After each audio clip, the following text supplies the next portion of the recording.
So Andy, can you please explain why you were concerned about this 20% Cold War 16 and why you wanted something better, and then the difficulties in getting that something better? Well, one of the problems I saw, we were getting in the radiation program failures of the fuel elements. And the failure in a reactor is not an easy thing to correct. You have to get the fuel assembly out and the fuel cracked fuel element. Anyway, I spent those 18 years at Joslin Stainless Steel, mostly in the stainless steel area, and I got a good complete picture of the stainless steel manufacturing, all the different grades and so forth.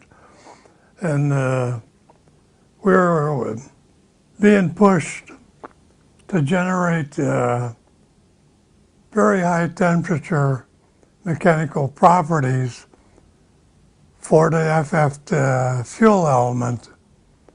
And I thought we were walking into trouble. So one day I decided to call our director's secretary and ask him if I could come visit and talk to him. And I wasn't taking my boss along or anybody else. And he's an easy guy to talk to, even though he's against what you may be promoting. But he doesn't tell you that. But after a while, you get to the point, he's locked in to what he's decided, and he isn't going to change. And I told him, look, Milt, we're going to too high of a temperature as far as I'm concerned. Even though it's a higher efficiency reactor, but if you have a reactor that's shut down, you're not getting any power. And I said,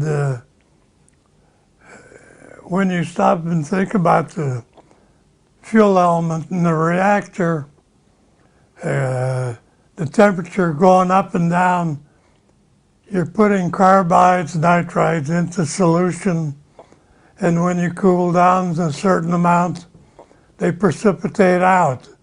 And you have this going on constantly, and also the design showed that the temperature from the top to the center to the bottom was not anywhere near uniform.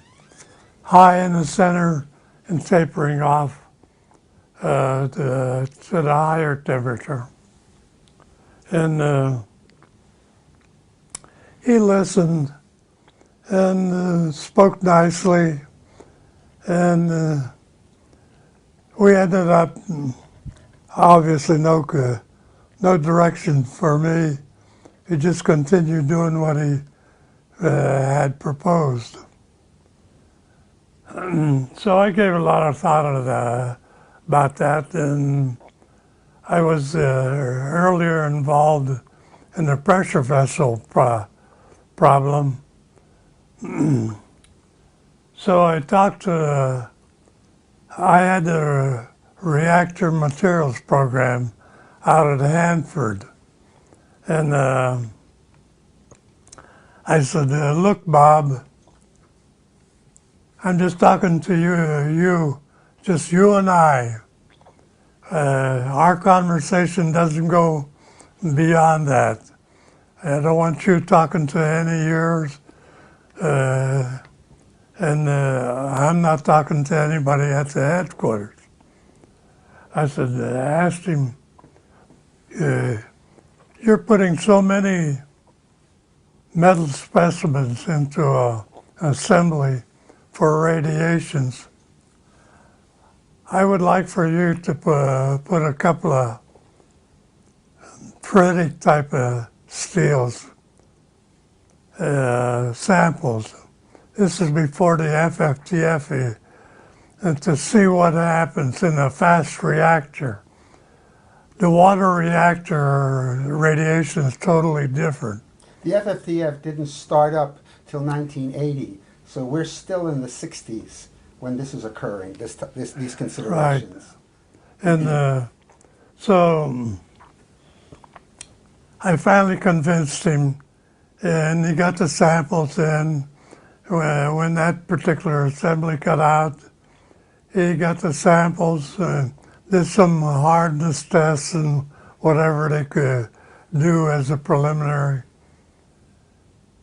And they looked very, very good. I told him, don't tell anybody, keep this between you and I. Can you tell him what samples were included in what you had put in? What were these samples? These were what people, there was our radiation guy out at Hanford, and I used a water reactor pressure vessel for the first.